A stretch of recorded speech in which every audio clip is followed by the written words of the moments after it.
Hello students, welcome to fundamental. Students, आज की इस क्लास में हम लोग पढ़ेंगे इलेक्ट्रॉनिक इफेक्ट्स के बारे में, जिसे आप ऑर्गेनिक केमिस्ट्री में इंडक्टिव इफेक्ट, हाइपर कंजुगेशन और रेजोनेंस के नाम से आप जानते होंगे। इन तीन इफेक्ट को हम परमानेंट इफेक्ट भी कहते हैं, और वही जो चौथा इफेक्ट आपका होता है इलेक्ट्रोमेरिक, इसे हम टेम्पररी इफेक्ट कहते हैं। ऐसा क्यों होता है, इसे हम समझेंगे थोड़ी देर में। पहले हम एक बार समझ लेते हैं कि जो इलेक्ट्रॉनिक इफेक्ट्स है, यानी ये तीन जो इफेक्ट, ये चार जो इफेक्ट है, इसका इंपॉर्टेंस क्या है। सबसे पहला, जब कभी भी आप देखते होंगे कोई भी रिएक्शंस, चाहे वो आपका SN1 रिएक्शन हो, या बेंजीन पे जो इलेक्ट्रोफिलिक सब्स्टिट्यूशन रिएक्शन कराते हैं, या फिर एल्डिहाइड हो या कीटोन हो, इसका रिएक्टिविटी करते हैं, ये हर जगह एक्सप्लेन करने में इसका इंपॉर्टेंस आएगा। देखिए कैसे, अगर SN1 में जानते हैं आप कार्बोकैटायन फॉर्म करता है, तो उसको स्टेबिलिटी एक्सप्लेन करने में ये हेल्प करता है इलेक्ट्रॉनिक इफेक्ट, जहां हम देखते हैं कि इंडक्टिव इफेक्ट और हाइपर कंजुगेशन का रोल है। सिमिलरली बेंजीन में भी कोई ग्रुप अगर लगा है, उस वो ग्रुप के कारण कब ऑर्थो होगा, पैरा होगा, मेटा होगा, वो भी इसी पर डिपेंड करेगा। सिमिलरली इसके रिएक्टिविटी में भी इसका बहुत इंपॉर्टेंट रोल है। यानी ओवरऑल ऑर्गेनिक केमिस्ट्री में ये एक्सटेंसिवली कवर्ड होगा हर जगह, आपका चाहे वो इंटरमीडिएट हो या उसका रिएक्टिविटी को एक्सप्लेन करना हो, इसका बहुत इंपॉर्टेंट रोल है। इसलिए इसे समझना हमें बहुत जरूरी है। इसलिए आज का क्लास ये बेहद इंपॉर्टेंट हो जाता है। एक बार आपको रिवाइज करा दे, इसके पहले की वीडियो में हम लोग बेसिक्स पढ़े थे एकदम, जो न्यूक्लियोफाइल, इलेक्ट्रोफाइल, बॉन्ड पोलरिटी और बॉन्ड तोड़ना सीखे थे। ये तो at the same time important था, जिसके बेसिस पे हम आपको सिखाए थे कि आप कैसे कोई भी क्वेश्चन को अटेम्प्ट ले सकते थे।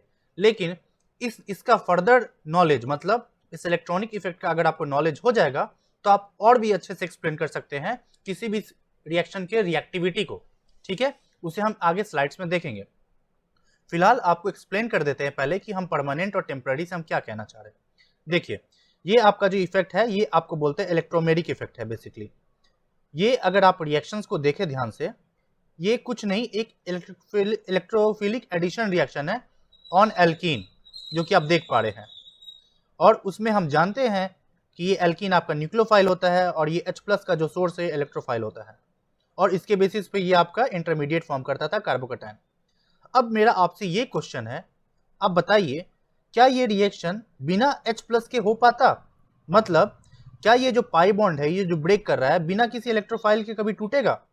आपका सीधा सवाल होगा, अरे भाई, बिना अगर अगर रिएजेंट ही नहीं दिया तो ये रिएक्शन कैसे जाएगा? आप इलेक्ट्रोफिलिक एडिशन रिएक्शन में जानते हैं। तो बस ये कुछ नहीं, ये ही इलेक्ट्रोमेरिक इफेक्ट है। मतलब क्या हो गया, अगर आपका H+ यानी ये अटैकिंग रिएजेंट, यानी कोई एक्सटर्नल रिएजेंट होगा, तभी ये रिएक्शन हो रहा है, तभी ये पाई बॉन्ड टूट रहा है, और ये पाई बॉन्ड का टूटना ही इलेक्ट्रोमेरिक इफेक्ट है, किसी एक्सटर्नल फैक्टर के प्रेजेंस में। अदरवाइज ये नहीं होगा। सो दैट्स वाई इसके होने के कारण ये हो रहा है, अदरवाइज ये नहीं होगा। So that's why it is a temporary effect. But वही आप देखिए, इस केस में ये आपका इंडक्टिव इफेक्ट है। यहाँ जो इलेक्ट्रॉन है, जो bonded share pair of electron है, क्या ये इसका जो डिस्प्लेसमेंट इस क्लोरीन के साइड होगा? अब डिस्प्लेसमेंट क्लोरीन के साइड क्यों होगा? क्योंकि chlorine is more electronegative as compare to this carbon. और ये हम जानते भी है केमिकल बॉन्डिंग में डाइपोल मोमेंट की मदद से, कि जब कभी भी एक पोलर कोवेलेंट बॉन्ड होता है, तो bonded share pair of electron आपका मोर इलेक्ट्रोनेगेटिव एटम के साइड होता है। इसके कारण उस पर डेल्टा नेगेटिव चार्ज डेवलप होता है, और यहाँ जिसके साइड नहीं रहता उधर डेल्टा पॉजिटिव होता है। तो क्या इस मैकेनिज्म को होने के लिए किसी H+ की जरूरत पड़ी थी बाहर से? नहीं। सिमिलरली यहाँ जो इलेक्ट्रॉन है, जो लोन पेयर ऑफ इलेक्ट्रॉन है, वो रिंग में डिलोकलाइज हो रहा है, और ये रेजोनेंस शो कर रहा है। क्या इसको होने के लिए हमें किसी एक्सटर्नल रिएजेंट की जरूरत पड़ी? नहीं। सिमिलरली ये जो आपका हाइपर कंजुगेशन है, इसमें जो CH बॉन्ड है, इस CH सिग्मा बॉन्ड का डिलोकलाइजेशन इस वैकेंट पी ऑर्बिटल में होगा। क्या इसके लिए हमें किसी एक्सटर्नल चीज की जरूरत पड़ी? नहीं। बट वही जो यहाँ CC पाई बॉन्ड है, इस केस में इसको तोड़ने के लिए हमें इस H+ की जरूरत पड़ी, अदरवाइज ये खुद से तो नहीं टूटता। That's why it is a temporary, whereas these three, whether that is this and this are permanent effect. So I hope कि आपको समझ में आ गया होगा। चलिए अब इंडक्टिव इफेक्ट को समझ लेते हैं। देखिए, जैसा कि आप इस स्लाइड में देखें कि यहाँ जो इंडक्टिव इफेक्ट हम आपको एक्सप्लेन कर रहे थे, वो यहाँ सिग्मा बॉन्ड था।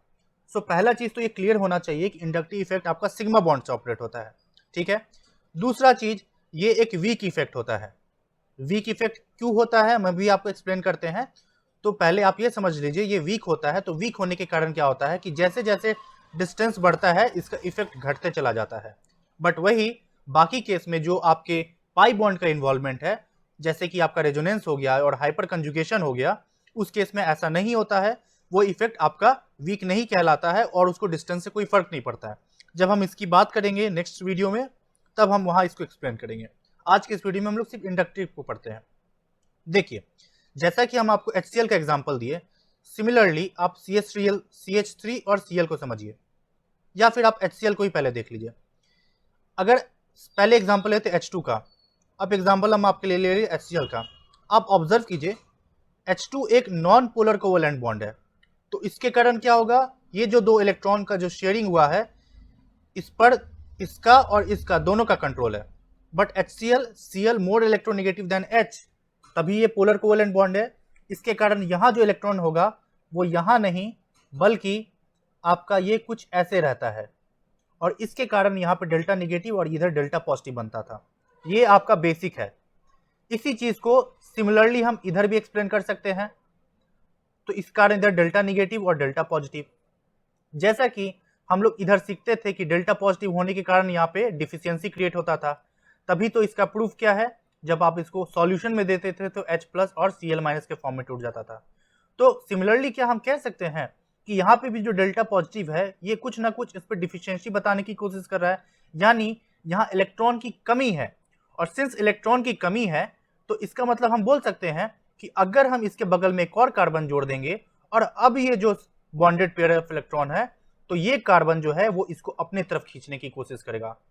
यानी कि अब ये जो कार्बन है जिस पर डेल्टा पॉजिटिव है, ये इलेक्ट्रोनेगेटिव एटम की तरफ बिहेव करेगा, और दैट्स वाई ये इस बॉन्डेड इलेक्ट्रॉन को अपने तरफ खींचेगा। इसके कारण इसके बगल वाले कार्बन पे डबल डेल्टा पॉजिटिव हो गया। मतलब आप देखिए, एरो देखिए, इसका मतलब अब ये जो इलेक्ट्रॉन है बॉन्डेड पेयर, ये थोड़ा इधर आ जाएगा। सो पहला चीज। दूसरा चीज, जैसा कि हम आपको बताएं, ये जो डेल्टा पॉजिटिव है ये पार्शियल होगा। पार्शियल कहने का सेंस हो गया मेरा, आप एग्जांपल याद कीजिए, हम लोग कार्बोनिल में पढ़ते हैं कि कार्बोनिल को जो पाई बॉन्ड होता है हम लोग O- और प्लस के फॉर्म में तोड़ते थे। यानी कि जब ये पाई बॉन्ड टूटता था तो कंप्लीटली माइनस और प्लस के फॉर्म में तोड़ते थे। बट यहां तो ये सिग्मा बॉन्ड तो नहीं टूट रहा है, जब बॉन्ड नहीं टूट रहा है तो इस पर हम कंप्लीट पॉजिटिव तो नहीं दे सकते हैं, इसलिए हम यहाँ डेल्टा पॉजिटिव देते हैं। और दैट्स वाई ये डेल्टा बताने की कोशिश करता है कि ये एक पार्शियल नेचर में है, इसलिए ये वीक डेल्टा है, वीक है बेसिकली। तो सिंस वीक है तो ये अपने से कम खींचेगा, तो इसलिए यहाँ डबल डेल्टा है, तो डबल डेल्टा और वीक को बता रहा है।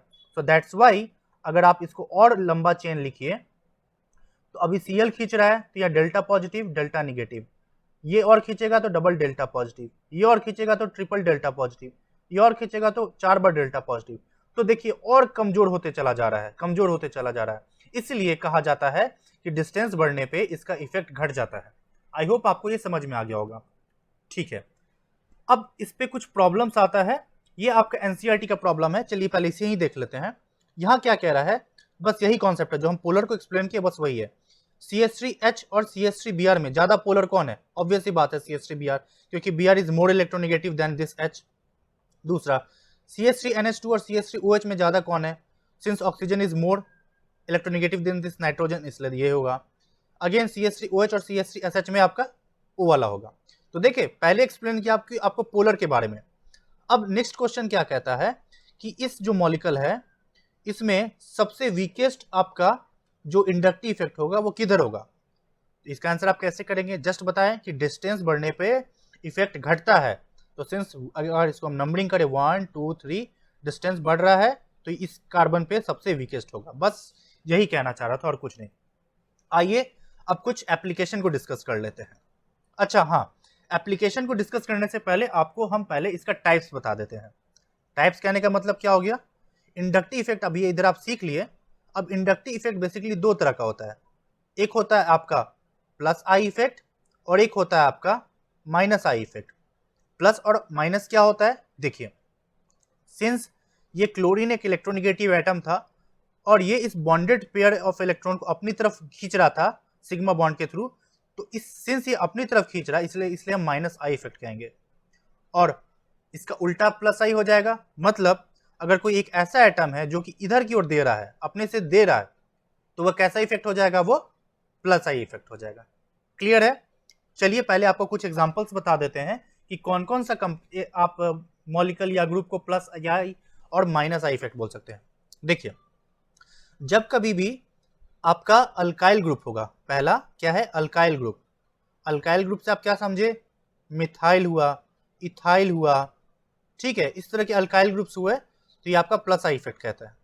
या फिर कोई एक ऐसा एटम है जिसपे माइनस चार्ज है, जैसे कि ऑक्सीजन पे माइनस है, नाइट्रोजन पे माइनस है, फ्लोरीन पे माइनस है, ठीक है, तो ऐसे एटम जिस पे माइनस है वो क्या करेंगे, वो इलेक्ट्रॉन अपने से दूर भेजेंगे, तो इसलिए ये भी आपका प्लस आई इफेक्ट शो करेगा।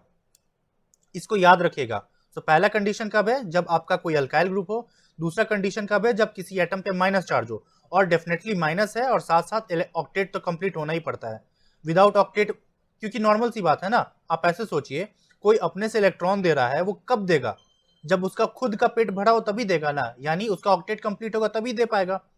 ये हम लोग न्यूक्लियोफाइल वाले क्लास में भी सीखे थे, ठीक है। और माइनस आई की तरह कौन बिहेव करेगा, वैसे एटम जो कि इलेक्ट्रोनिगेटिव इन नेचर हो, जैसे कि प्रीवियस स्लाइड में हम देखे क्लोरीन था, ऑक्सीजन हो गया, नाइट्रोजन हो गया, बट टेक केयर, इसी पे माइनस चार्ज लग जा रहा था तो ये आपका प्लस आई हो जा रहा था, इसलिए इस चीज को ध्यान दीजिएगा। ओके, पहला चीज। दूसरा चीज, कोई भी एटम पे अगर पॉजिटिव चार्ज लगा हो, जैसे O पे पॉजिटिव है, या फिर Cl पे पॉजिटिव है, या N पे पॉजिटिव है, तो ऐसे एटम आपको माइनस आई की तरह बिहेव करेंगे। क्यों? क्योंकि इलेक्ट्रोनिगेटिव पे पॉजिटिव है, और पॉजिटिव बताता ही है कि मेरे पास बहुत कमी है, इलेक्ट्रॉन की कमी है, तो इसलिए ये इलेक्ट्रॉन लेना चाहेगा, ठीक है, तो इसलिए सिग्मा बॉन्ड के थ्रू ये लेगा, तो ये माइनस आई की तरह बिहेव करेगा। समझ में आ रहा है? और तीसरा, आपका कोई भी फंक्शनल ग्रुप को ले लेते हैं। अगर आपको इस दो का आइडिया लग गया तो फंक्शनल ग्रुप को एक्सप्लेन करना इजी है। जैसे कि अगर मान लेते ये कार्बन से CHO लगा हुआ है, ये कार्बन से नाइट्रो ग्रुप लगा हुआ है, तो नाइट्रो को हम लिख रहे हैं N डबल बॉन्ड हो O माइनस पॉजिटिव। ये कार्बन से आपका C डबल बॉन्ड हो OH लिख रहा है, तो आप खुद सोचिए, ये सिंस O इलेक्ट्रोनिगेटिव है तो इस पे सम निगेटिव चार्ज आएगा, इस पे पॉजिटिव चार्ज आएगा, क्योंकि ये पाई बॉन्ड है तो टूटेगा तो ऐसा ही स्ट्रक्चर फॉर्म कर सकता है, और ये पॉजिटिव होने के कारण अपने तरफ खींचेगा। आगे एक्सप्लेनेशन। सिमिलरली नाइट्रोजन में पॉजिटिव है, ये भी अपने तरफ खींचेगा। कार्बोक्सिलिक एसिड में भी ये भी टूट के माइनस प्लस बना सकता है, तो ये भी अपने तरफ खींचेगा।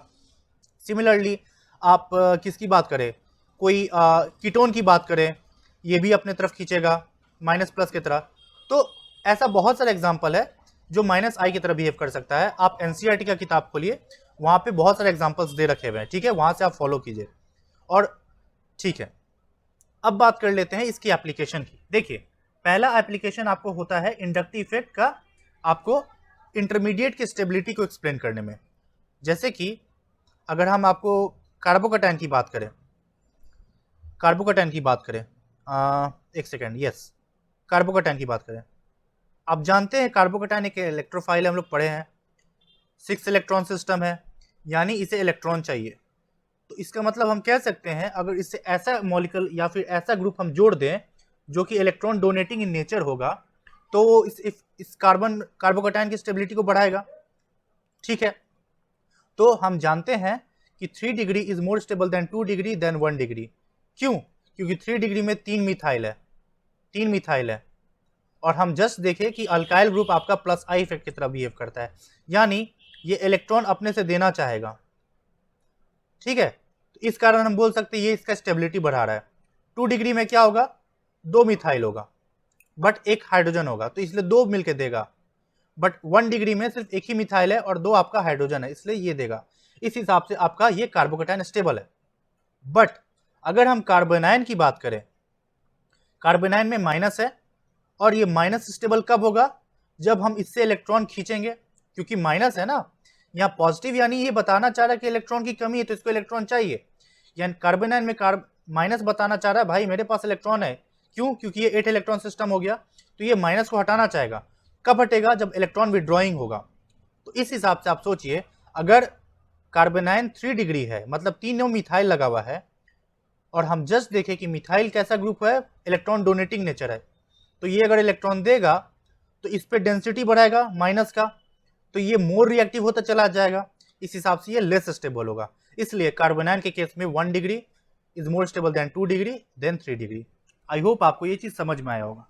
यही इसी कॉन्सेप्ट पे आपको देखिए, ये आपका AIPMT में 2005 में क्वेश्चन पूछा था कि मोस्ट स्टेबल कार्बोकेटाइन कौन सा होगा। देख लीजिए 3 डिग्री कार्बोकेटाइन है, दैट इज द आंसर। ठीक है, समझ में आया।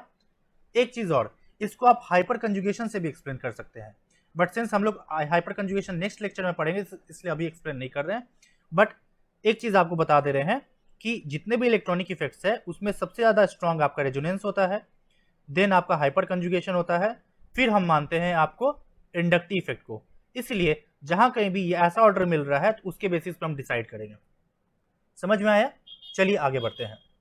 देखिए अगला इसका जो एप्लीकेशन है, आप यूज कर सकते हैं एसिड और बेस के स्ट्रेंथ को एक्सप्लेन करने में। कैसे, देखिए पहले आपको बताते हैं एसिड के बारे में। अगर आप एसिड बेस वाले मतलब चैप्टर में पढ़े होंगे तो आप जानते होंगे कि जैसे ये कार्बोक्सिलिक एसिड है तो ये क्या करेगा, अगर H+ डोनेट करता है तो क्या फॉर्म करता था, C डबल बॉन्ड O-, यानी ये माइनस डिलोकलाइज हो रहा है और ये रेजोनेंस में जा रहा है, आइडेंटिकल रेजोनेंस बनाता है। क्यों बनाता है, क्योंकि इस कार्बन पे पॉजिटिव कैरेक्टर है इसलिए ये इसको मतलब अपने तरफ खींच रहा है। अब आप ऐसा चीज सोचिए कि अब ये जितना ज्यादा रेजोनेंस होगा उतना ज्यादा स्टेबल होगा। तो इस हिसाब से अगर हम इधर एक ऐसा ग्रुप जोड़े जो कि इलेक्ट्रॉन अपने तरफ खींचे, तो खींचेगा तो क्या करेगा, यहां का जो पॉजिटिव है इसका पॉजिटिव कैरेक्टर बढ़ा देगा, और जब पॉजिटिव कैरेक्टर बढ़ा देगा तो इधर से और ज्यादा रेजोनेंस में इन्वॉल्वमेंट होगा, तो इस हिसाब से ये इसका एसिडिक स्ट्रेंथ बढ़ जाएगा।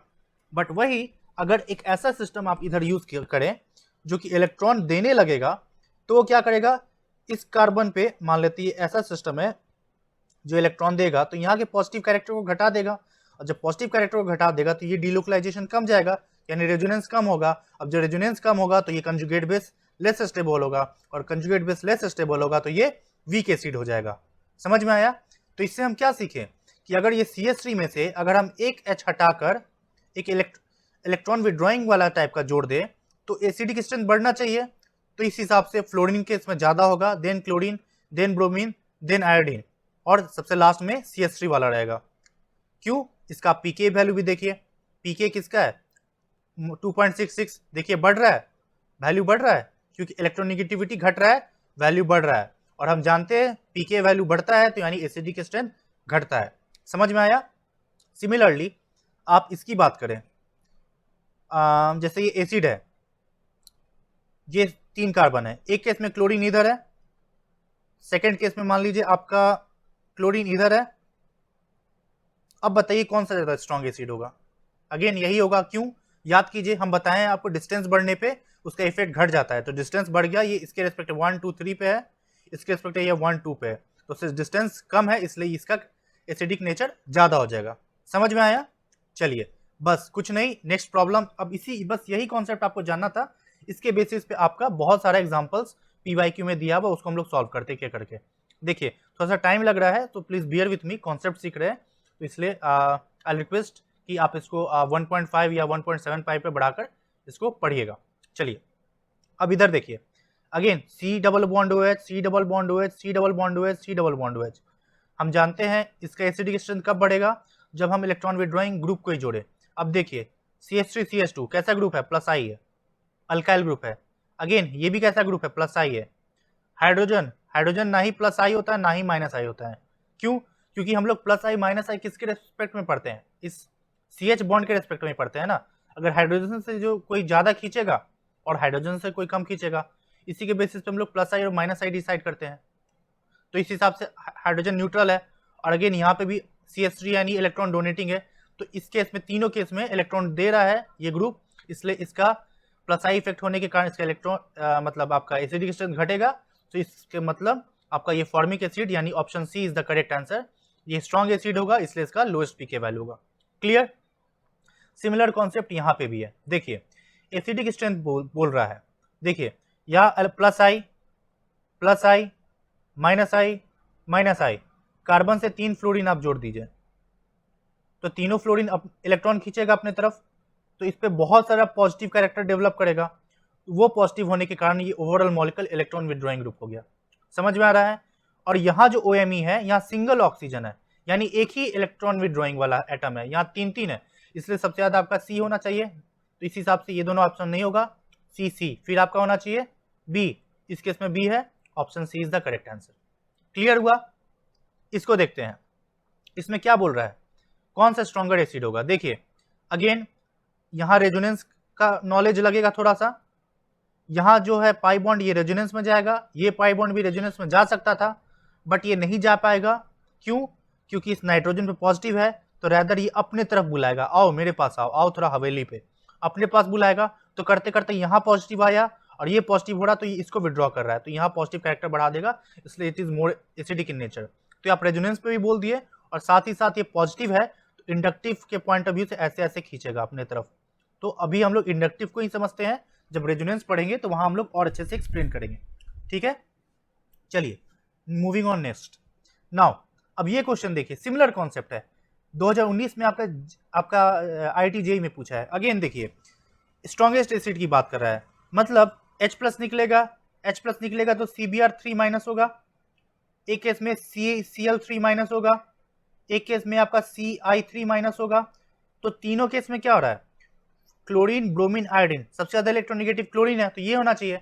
बट होल्ड ऑन, यहाँ पे एक और मॉलिक्यूल है जो कि C ट्रिपल बॉन्ड N है, C ट्रिपल बॉन्ड N है, और यहाँ माइनस है, और ये माइनस क्या करेगा, ये रेजोनेंस में जा सकता है।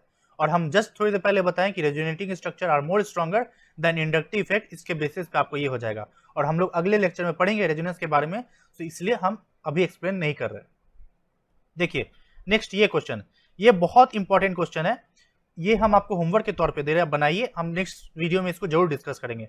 कह रहा है कि ये जो 3 मॉलिक्यूल है, किस केस में हाइड्रोलिसिस स्ट्रॉन्गर होगा, अच्छा हाइड्रोलिसिस होगा। आपको जस्ट हमें बता देते हैं for the time being hydrolysis क्या होता है, ये आपके लिए हिंट है, इसके बाद आपको एक्सप्लेन करना है कि किस केस में होगा। देखिए हाइड्रोलिसिस क्या होगा, यहाँ जो बेसिकली जो भी कोई ईस्टर ग्रुप है, ये क्या है, सब ईस्टर है, तो हम कोई ले लेते हैं R इधर। तो अब क्या होगा, एक न्यूक्लियोफाइल आएगा, इधर अटैक करेगा, हाइड्रोजन मतलब H+ के प्रेजेंस में, बेसिकली हाइड्रोलिसिस है तो वाटर ही ले लेते हैं, तो इसके कारण क्या होगा, ये आपका OH बन जाएगा, मतलब ये रिप्लेस होकर OH आ रहा है, यानी H2 आपका एज ए न्यूक्लियोफाइल की तरह अटैक कर रहा है, यानी किसी भी कार्बोनिल सिस्टम पर न्यूक्लियोफाइल अटैक कर रहा है, वही वाला मैकेनिज्म है। अब आप एक्सप्लेन कीजिएगा कि किस केस में ये अटैक फास्ट होगा, समझ में आ रहा है? और कुछ नहीं, यहाँ रोल बस इसका है, ये आपके लिए हिंट है, यहाँ हाइड्रोजन है, अब आपको एक्सप्लेन करना है। चलिए कमेंट में बताइएगा कि इसका आंसर क्या होगा। अब बात कर लेते हैं बेस की। देखिए इससे पहले हम लोग बात किए कि एसिड के बारे में, कि किस एसिड के केस में वो हेल्प कर रहा है, सिमिलरली बेस के केस में भी हेल्प करेगा। कैसे? जैसे अगर NH2 पे लोन पेयर ऑफ इलेक्ट्रॉन है, अगर हम एक मिथाइल जोड़ देंगे तो इंडक्टिव इफेक्ट के कारण इलेक्ट्रॉन देगा, तो उसके कारण इसका इलेक्ट्रॉन डेंसिटी बढ़ जाएगा, तो इट इज मोर बेसिक। अगर वही सोचिए अगर 2 मिथाइल ग्रुप हो तो दोनों देगा, जम जम के देगा, it is more basic. Comparing तीनों मिथाइल लगा होगा तब तो और बम्पर देगा, तो इस हिसाब से ये ऑर्डर होता है। बट यहाँ एक ट्रिक है।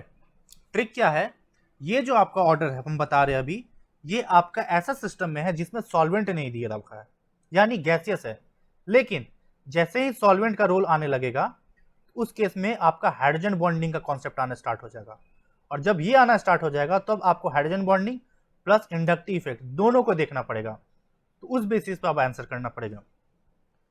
कैसे? देखिए जैसे कि अगर आप बात करें NCH3 NH2 की, तो यहाँ पे इसको हम ऐसे लिख सकते हैं 2H, तो 2 वाटर मॉलिक्यूल का आएगा हाइड्रोजन बॉन्डिंग बनाने के लिए, ऐसे ऐसे, इधर भी वाटर मॉलिक्यूल आएगा हाइड्रोजन बॉन्डिंग बनाने के लिए।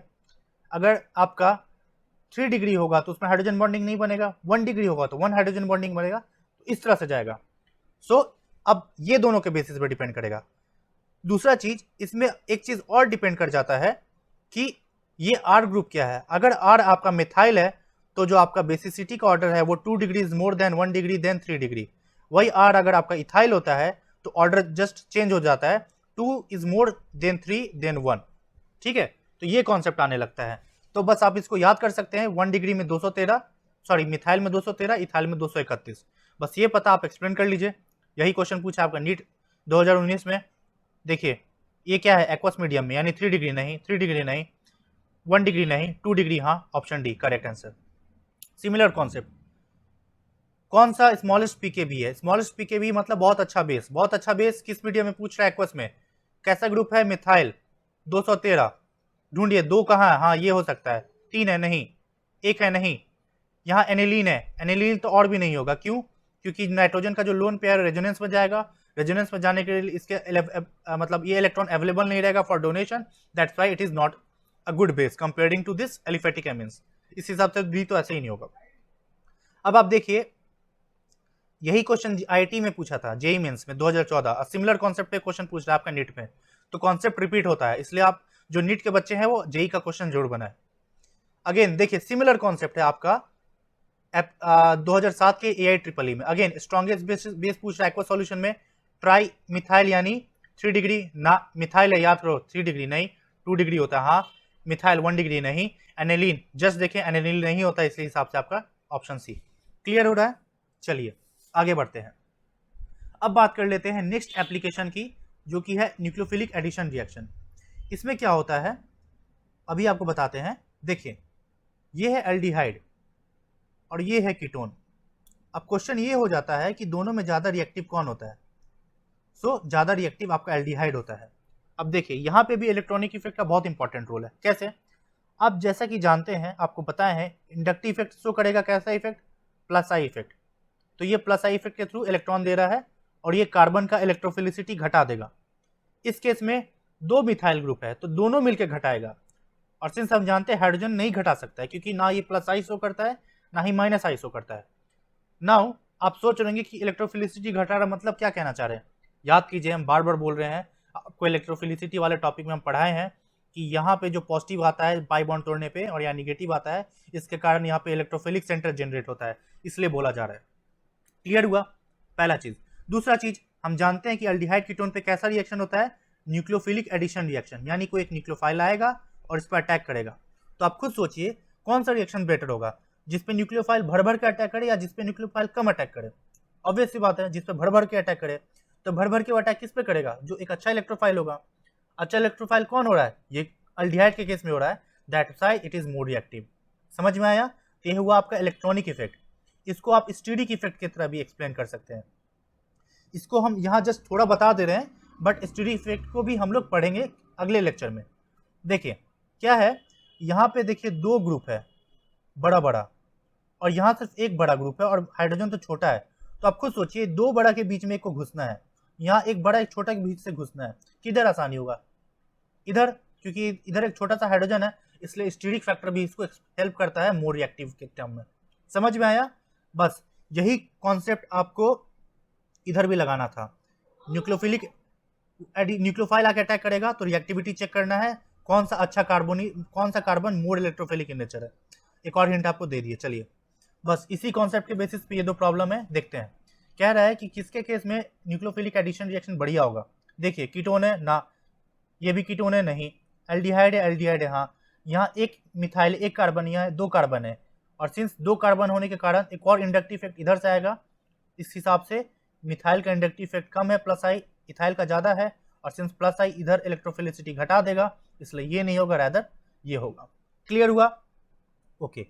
इधर देखिए, प्रोपेनॉल यानी अल्डिहाइड, बेंजोल्डिहाइड यानी अल्डिहाइड, प्रोपेनॉन यानी कीटोन। कीटोन तो कीटोन का तो रिएक्टिविटी अच्छा नहीं होगा, तो जिधर भी फर्स्ट ऑप्शन में है उसको काट दीजिए, कीटोन है, ऑप्शन डी खत्म।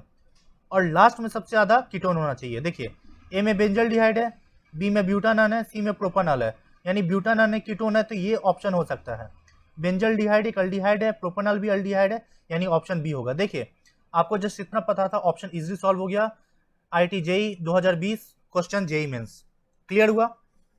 सो स्टूडेंट्स, आज के इस लेक्चर में हम लोग सीखे कि इंडक्टिव इफेक्ट का कितना इंपॉर्टेंट रोल हो जाता है। ठीक है, इसलिए इसको समझना बहुत इंपॉर्टेंट था। इसके बेसिस पे आप बहुत सारे क्वेश्चन को एक्सप्लेन कर पा रहे थे। चलिए अब हम लोग आज की इस क्लास को इतना पे ही रखते हैं। आज की क्लास में ओवरऑल हम लोग सीखे कि इंडक्टिव इफेक्ट क्या होता है। इंडक्टिव इफेक्ट एक प्लस आई होता है, एक माइनस आई होता है। फिर हम लोग देखें इसका एप्लीकेशन देखें, जिसमें बहुत एक्सप्लेन किए हम लोग, और नेक्स्ट वीडियो में हम लोग रेजोनेंस के बारे में पढ़ेंगे डिटेल में। ओके, और प्रीवियस लेक्चर्स को फॉलो करने के लिए आप इस लिंक पे जा सकते हैं। ये 3 वीडियो है प्लस एक और वीडियो एक्सप्लेन किया है, उसका भी लिंक डिस्क्रिप्शन में दे रखे हुए हैं। ये वीडियो बहुत इंपॉर्टेंट है, जरूर देखिए, क्योंकि ये वीडियो आपको एक स्टेप है जो सीढ़ी चढ़ना सिखाएगा। एक बार सीढ़ी चढ़ गए तो ये है आपको नेक्स्ट लेवल। मतलब एक बार साइकिल चलाना सीख लिया, आप धीरे धीरे आपको हम बाइसाइकिल नहीं, बाइक चलाना सिखा रहे, फिर कार चलाना सिखा रहे, तो एक एक स्टेप आगे बढ़ रहे। ये सीढ़ी है, आगे आगे आगे। तो ये 3 इस हिसाब से बहुत इंपॉर्टेंट है। अगर आपको इसके बारे में आइडिया नहीं है तो आगे आप क्या समझेंगे? इसमें आप ऑब्जर्व किए होंगे कि हम बार बार बोल रहे हैं electrophilicity, nucleophile strength, acidic strength. तो वो सब समझने के लिए इसको समझना जरूरी था ना कि किधर अटैक हो रहा है, इसलिए ये बहुत इंपॉर्टेंट, जरूर देखिए। और अगर आपको ये वीडियो पसंद आया तो लाइक, शेयर एंड सब्सक्राइब जरूर कीजिए।